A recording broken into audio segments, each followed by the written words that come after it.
Morning. We are going to deal with fungal infections.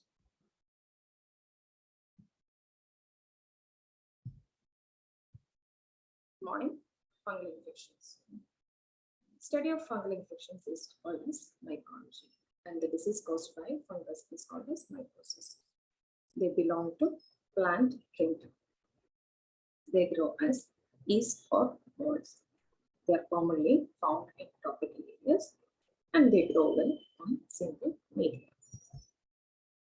They are non-motile eukaryotes. They lack chlorophyll, and they are larger than bacteria. They are a diverse group of heterotrophs. Many are ecologically important saprophytes also. Others are parasites. Most of them are multicellular, but yeast are unicellular. Most are aerobes or facultative anaerobes. The cell walls of the fungus is made up of chitin. Most human fungal infections are nosocomial and can occur in immunocompromised individuals. So that is why they are called as opportunistic infections. Let us get on to some of the common fungal infections. There are candidiasis, histoplasmosis, blastomycosis, paracoccidioidomycosis, mucormycosis, and rhinosporiosis. Please see it again. Candidiasis, histoplasmosis, blastomycosis, paracoccidioidomycosis, mucormycosis, and rhinosporiosis. First one, and the most common one, candidiasis. The other synonyms are candidosis, moniliasis, and thrush. The causative organisms of candidiasis, the most commonly caused by Candida albicans. Which are the other species? That is Tropicalis, Cruzea, Stellatolvia, Glabrata, Rugosa, Xerotropicalis, Parapsilosis, Vishwanathi, are some examples. Getting on to the clinical features. This is the most common fungal infection in humans. It affects skin, mucous membrane, nails, and internal organs. It is a normal inhabitant of oral microflora, gastrointestinal tract, and genital area. They are seen as three forms: yeast, pseudohyphae, and chlamydospore. It reproduces asexual budding forming pseudohyphae. Grows rapidly at around 25 to 37 degrees centigrade. This is the most common opportunistic infection in the world. They penetrate skin or oral mucosa. The predisposing factors are increased usage of antibiotics, immune suppression, and malignancies. As we said earlier, they are the commonly opportunistic infection. They are identified by the formation of hyphae or by the biochemical test.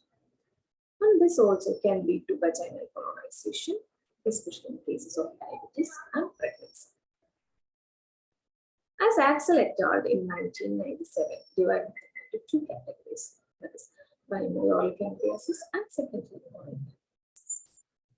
Primary oral candidiasis, they are confined to the oral and perioral tissues. Secondary oral candidiasis or lesions as manifestation of the systemic mucocutaneous candidiasis. Coming to the predisposing factors, acute and chronic infections, as we see in case of diabetes mellitus, tuberculosis, anemia, etc. Hormonal imbalance, as we see in mixed edema, hypoparathyroidism, and Addison's disease. Nutrition deficiencies like iron deficiency, vitamin A, vitamin B6, and prolonged use of antibiotics, steroids, and cytotoxic drugs. Radiation therapy, AIDS, old age, infancy, and pregnancy. Use of catheters, IV tubes, heart valves, polymain dentures, heavy smoking. Prolonged hospitalization. Xerostomia, that is salivary and fungal agents like histamines and calprotectin are absent. They can be broadly divided into two major categories, that is mucocutaneous and systemic. Mucocutaneous, that is oral or oropharyngeal candidiasis, esophageal candidiasis, intestinal candidiasis, and vulvovaginal candidiasis. In case of systemic, it affects eyes, kidneys, and skin through hematogenous spread. Class 8 is again classified as acute and chronic. acute, there are two types. That is acute pseudomembranous candidiasis, acute atrophic candidiasis. In chronic, it is chronic hypoplastic candidiasis, chronic mucocutaneous candidiasis, and chronic atrophic candidiasis. In chronic mucocutaneous candidiasis, it can be divided into chronic fungal mucocutaneous candidiasis, chronic localized mucocutaneous candidiasis, chronic endocrinopathy, candidiasis endocrinopathy syndrome, and chronic diffuse mucocutaneous candidiasis. So that is classified as acute and chronic. There are many conditions that is associated with oral candidiasis. It is either due to any altered local resistance to infection, compromised immune system, and generalized patient deviation. Altered local resistance to infection, that is mainly due to the poor oral hygiene, as in cases of xerostomia, recent antibiotic treatment, or presence of a dental compliance. So this promotes, all these cases promotes the adherence of the organism. So because of the absence of the flushing effect of saliva, inhibits the competitive order of the bacteria, isolated from the saliva, and compromised immune system in case of early infancy, aids corticosteroid therapy, and pancytopenia. In these cases, immune competence not developed. So there will be immune defects, and in case of AIDS, it is immune defects. Corticosteroid therapy also is the immune defects, and pancytopenia, the depletion of the circulating leukocytes. In coming to the generalized patient education, in case of anemia, diabetes mellitus, or any systemic disease. So these are some of the cases where there are conditions associated with oral candidiasis. We'll go into each one. So we already found that there are two forms, that is acute and chronic candidiasis. In acute, there are two types. So the first one, that is acute pseudomembranous candidiasis. And this is the best recognized form and the most common form of candidiasis. It can occur at any age, and it is common in deliberate and in individuals. Occurrence in healthy individuals suggests the indicate presence of immunosuppression, HIV infection, or systemic corticosteroid therapy. So this is also known as oral thrush. So how is it seen clinically? So they will be seen as soft, white, elevated plaques. So these elevated plaques, it actually appearance. It has a curly and cheese milk-like appearance. So what is it made up of? It is made up of a tangled mass of frontal hyphae with intermingled pediculated epithelium, keratin, fibrillin, necrotic debris, leukocytes, and bacteria. These are most commonly found in the buccal, mucosa, tongue, palate, gingiva, and floor of the mouth. And this can be scraped off with a dry gauze. So that is the peculiarity of candidiasis. So once you scrape off the white plaque with a dry gauze, you can see the underlying mucosa, which is erythematous, and the normal appearing. So these are some of the pictures which shows the acute pseudomembranous candidiasis. So that is seen with the alveolar mucosa, the labial mucosa, tongue, and the palate and dorsal part of the tongue. The next lesion, that is the next type, that is acute atrophic candidiasis. Acute atrophic candidiasis is also called as antibiotic sore. So this is also called as erythematous candidiasis, or otherwise as I said earlier, antibiotic sore. These include central papillary atrophy of tongue and chelocandidiasis. So usually occur as a sequelae of course of broad spectrum antibiotics or corticosteroids, etc. So as we said earlier, in the pseudomembranous, it is white in color and it can be scraped off. So the white component is not a prominent feature in case of the acute atrophic candidiasis. Erythema can be seen, and this is an erythematous lesion. And why erythema? That is because of increased vascularity. Since it is erythematous, there will be a burning sensation, and since there is loss of fluid papilla on the tongue, the tongue will appear reddened, and bald appearance of the tongue will be appreciated.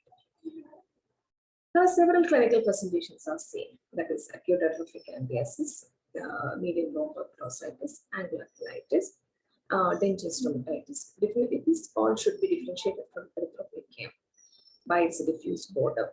So erythroplakia has got diffuse border, Where in case of our acute erythematous, the borders are sharp and well demarcated.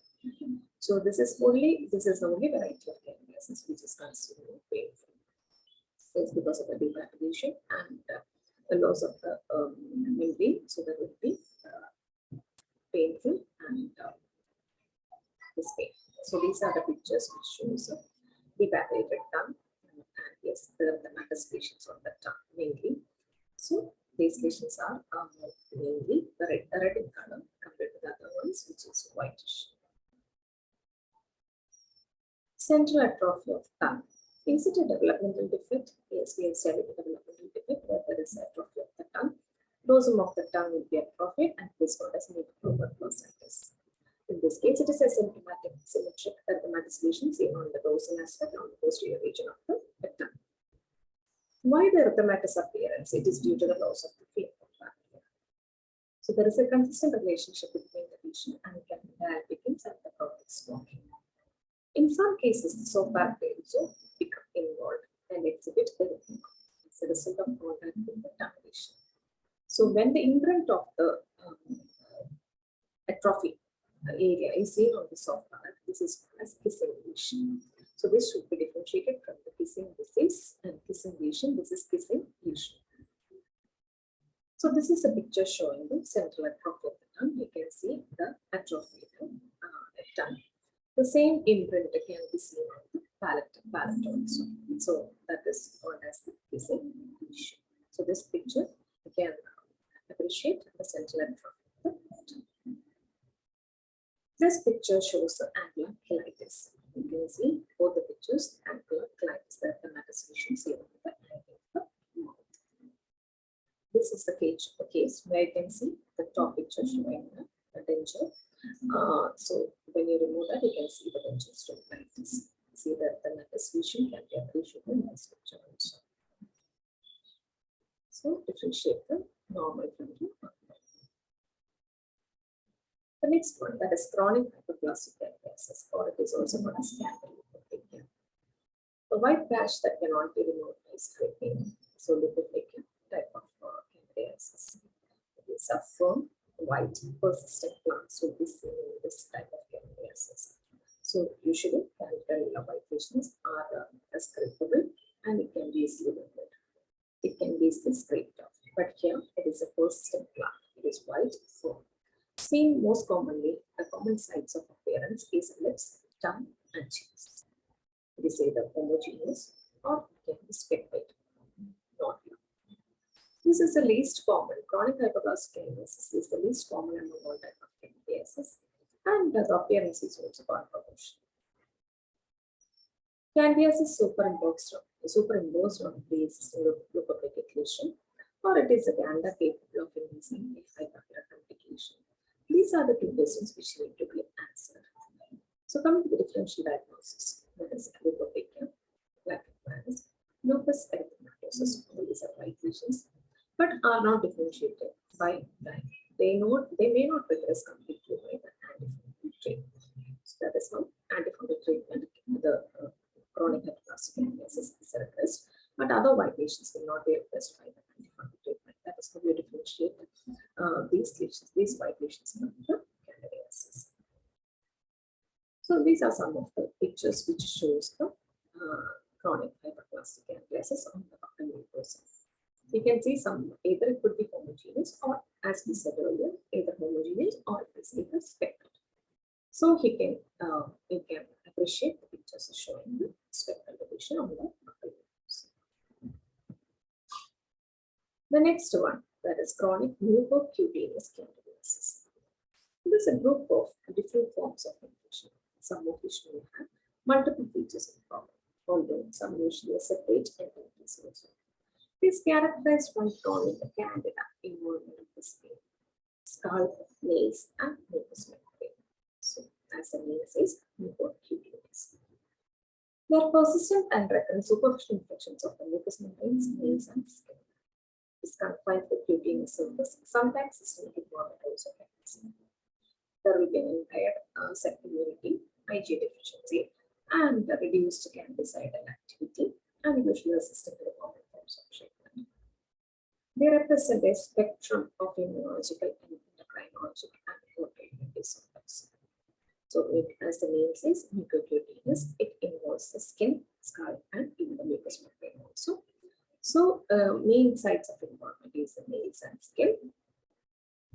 So, mainly because of IgA deficiency. Chronic familial mucocutaneous candidiasis. So, the types of the mucocutaneous candidiasis. First one is a chronic familial mucocutaneous candidiasis. So, this is an inherited disorder, and it is autosomal recessive. Occurs early before 5 years of age. There is no gender reflections, and or lesions also can be seen with this type of candidiasis. So, that was the familial one. Second one is the chronic localized mucocutaneous candidiasis. Here, there is no genital transmission. Occur early in life, widespread skin involvement also seen, and granulomatous and horny masses on the face and scalp. So here the lesions are most commonly seen on the face and the scalp, and the widespread skin involvement also is noted. Increased incidence of other bacterial and fungal infections. White plaques in the mouth and also nails are also involved. Chronic diffuse mucocutaneous candidiasis. It is the least common form and is late in onset over 55 years of age.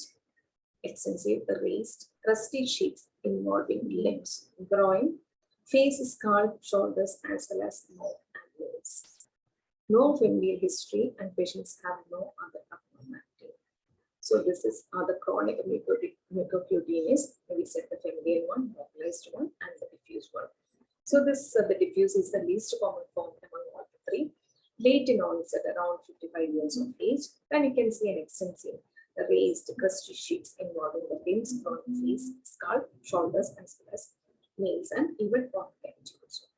No familial history, and patients have no other. The last one, okay, candidiasis endocrinopathy syndrome. So the syndrome associated with the candidiasis is candidiasis endocrinopathy syndrome.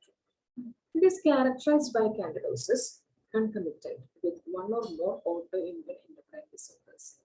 So any other endocrine disorders and candidiasis, when they occur together, we call it as endocrinopathy syndrome. So such as hypoparathyroidism, hypoadrenalism, hypothyroidism, and diabetes mellitus.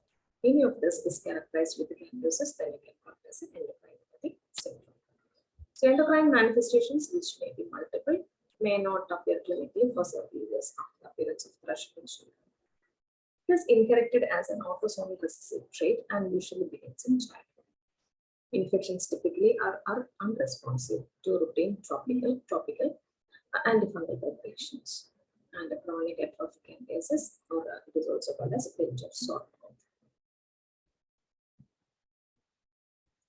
ID reaction, or the metaphytic reaction, phytic reaction. So this reaction is a hypersensitivity reaction to the candida antigen. So the hypersensitive reaction is called as an ID reaction.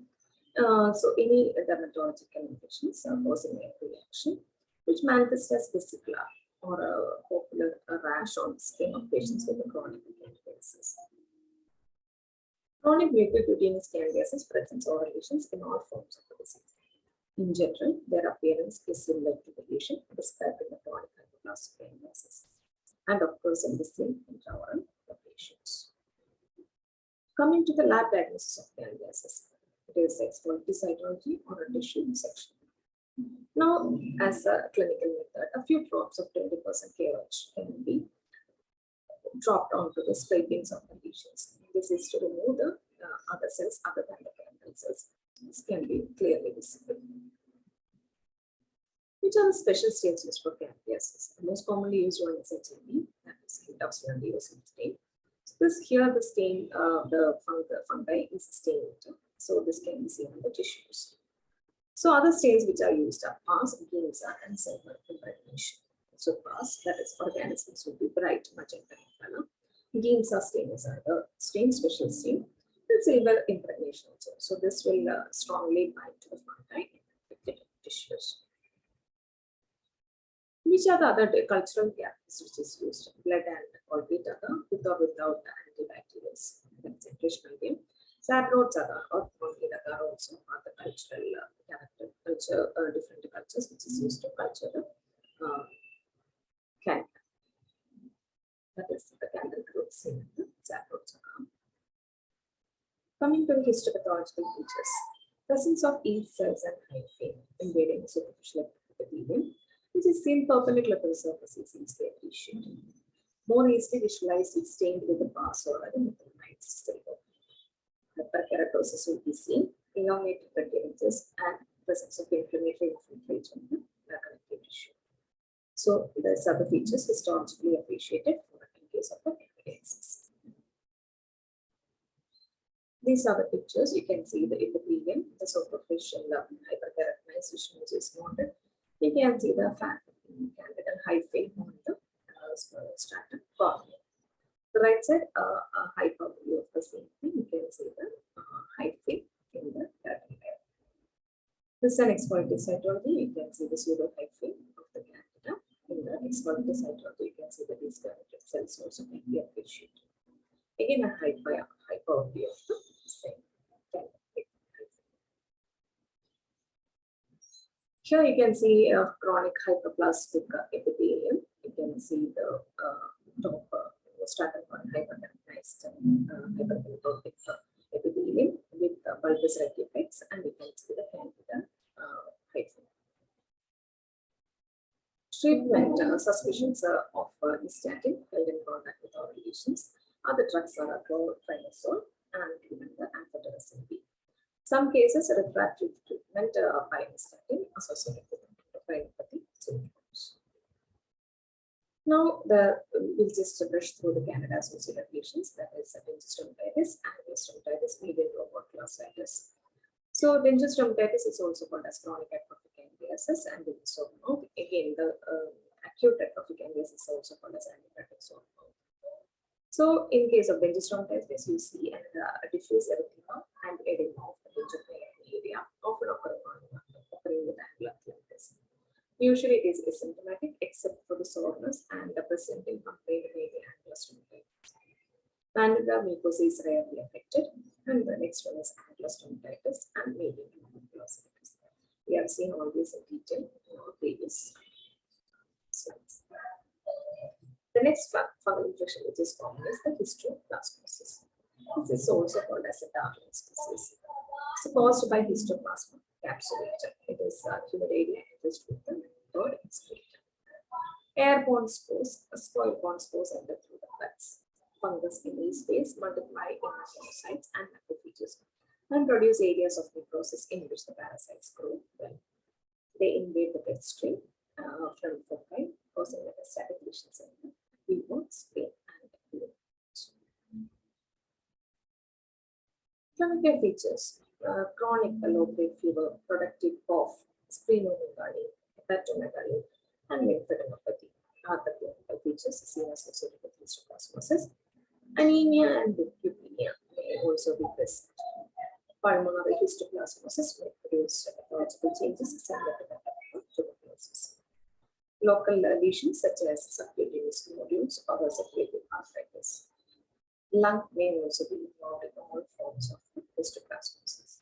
So the main features are low-grade fever and productive cough, hepatomegaly and splenomegaly and lymphadenopathy. There are different types of histoplasmosis, that is acute, chronic, and disseminated histoplasmosis. Acute histoplasmosis, it mainly involves the lung and will show influenza-like symptoms. In later cases, it can include for the calcifications of the lungs. Chronic histoplasmosis seen most commonly in elderly. Again, this also involves the lungs. It shows the tuberculosis-like symptoms, cough, fever, all the symptoms will be seen. Along with the tuberculosis-like symptoms, it shows hepatosplenomegaly and lymphadenopathy. Some cases, some patients will show arthritis also. So that is the chronic histoplasmosis. Disseminated histoplasmosis, it is uncommon and it is fatal too. Seen again in elderly and immunocompromised individuals. It involves the spleen, liver, GIT, CNS, and kidney. It is also seen associated with the oral mucosa. What are the oral manifestations? So it is commonly seen in located on tongue. Common sites are tongue, palate, buccal mucosa, gingiva, and lips.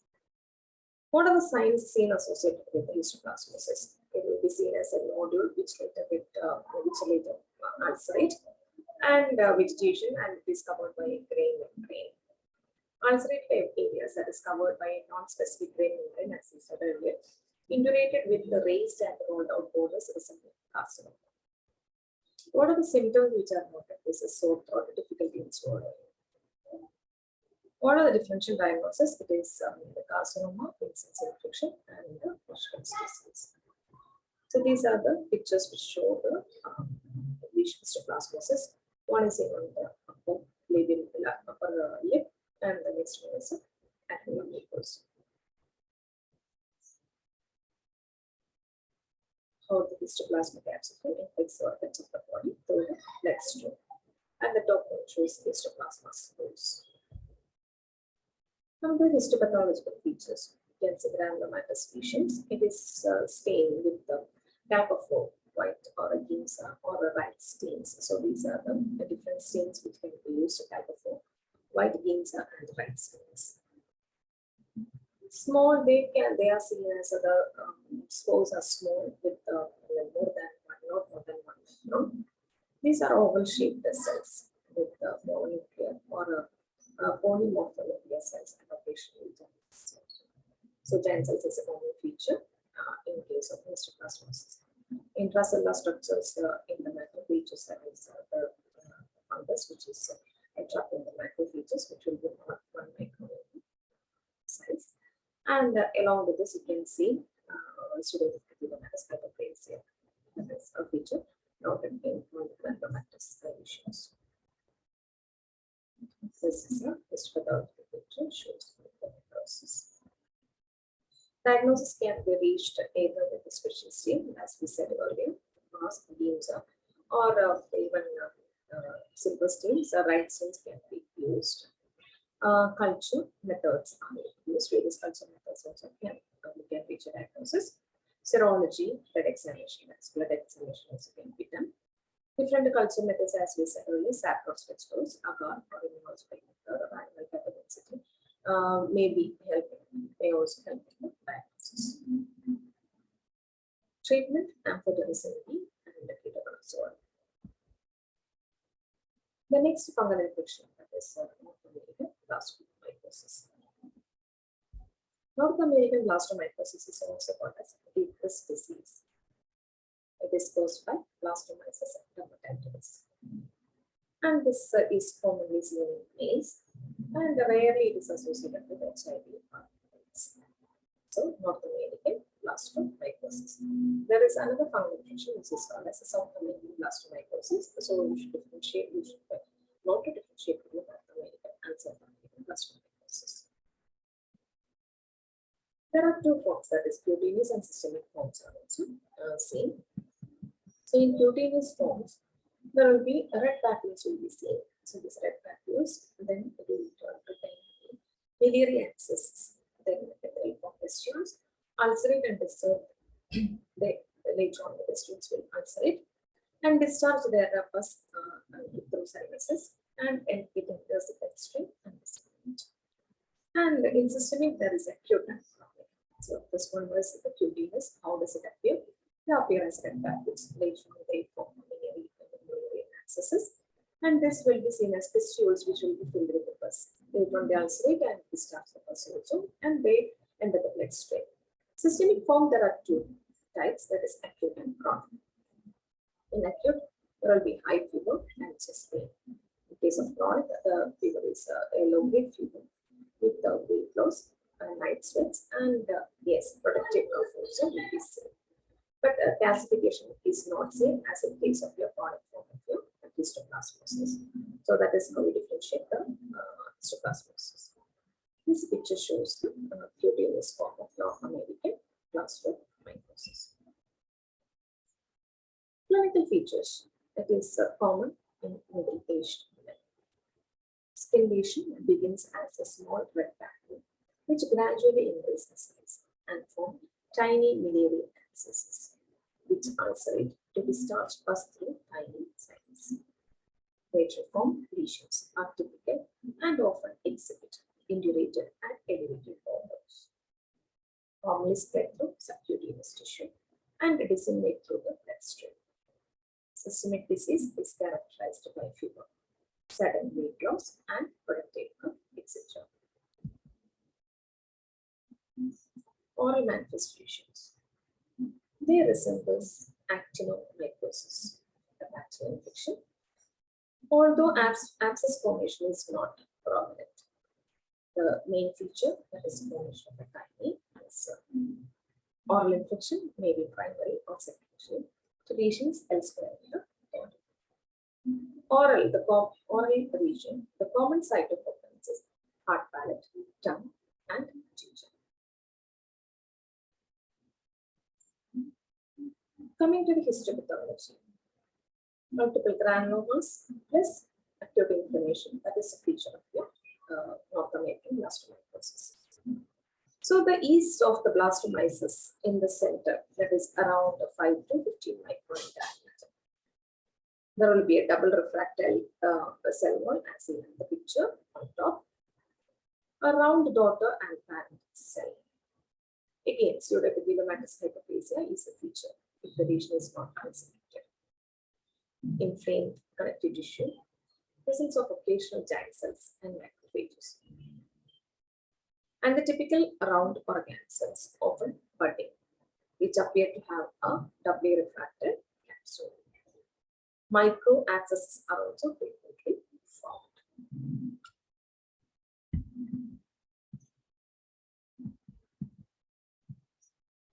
Right side, we can see the parent cell and the daughter cell with a double refractile wall, and that is the North American blastomycosis. Treatment, as for the other fungal infections, it is amphotericin. As we said earlier, something similar to the names are similar. That was North American blastomycosis, South American blastomycosis. The North American is also called as a Wilkes disease. South American blastomycosis is also called as Lutz disease, or it is also called as paracopioidomycosis. The positive organism for your South American blastomycosis is Blastomyces persistens. As we said in North American blastomycosis, even the South American blastomycosis is also commonly in males. So here there is a strong gender prediction, that is a 25 cases is to 1, that is the ratio. So mostly it is seen in the males.